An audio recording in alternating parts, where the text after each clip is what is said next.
Operation पोलो। चलिए आज operation पोलो के बारे में जानते हैं। भारत की आज़ादी के साथ ही कई समस्याएं विरासत में मिली। उनमें से 3 सबसे बड़ी थी जम्मू कश्मीर, जूनागढ़ और हैदराबाद। शुरुआती 2 ने तो थोड़े ना नुक्कड़ के बाद भारत की अधीनता स्वीकार कर ली, लेकिन हैदराबाद रियासत अड़ गई कि वह भारत से एक स्वतंत्र मुल्क रहेगा।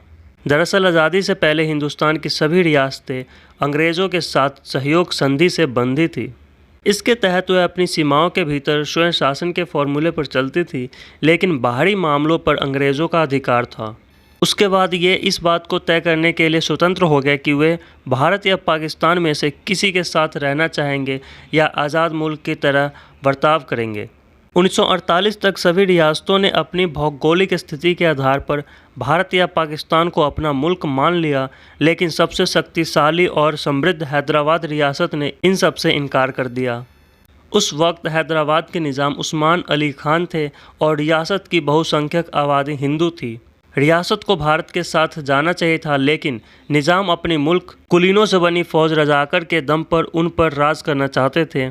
रजाकर हैदराबाद रियासत के भारत के साथ विलय के खिलाफ थे। उन्होंने निज़ाम के शासन का समर्थन किया और पाकिस्तान में विलय का प्रयास भी किया।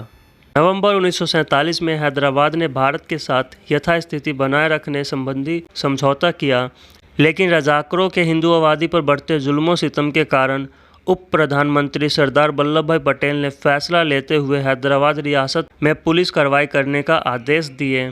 इस एक्शन को ही कोड नेम ऑपरेशन पोलो के नाम से जाना जाता है और 13 सितंबर 1948 को सुबह 4 बजे ये एक्शन शुरू हुआ। निज़ाम की सेना यानी रजाकरों की शुरुआती प्रतिरोध के बाद 18 सितंबर तक पूरी रियासत पर भारत का नियंत्रण हो गया। निज़ाम ने सरेंडर करते हुए भारत के साथ विलय के समझौते पर हस्ताक्षर कर दिया। इस तरह हैदराबाद का भारत में विलय हो गया।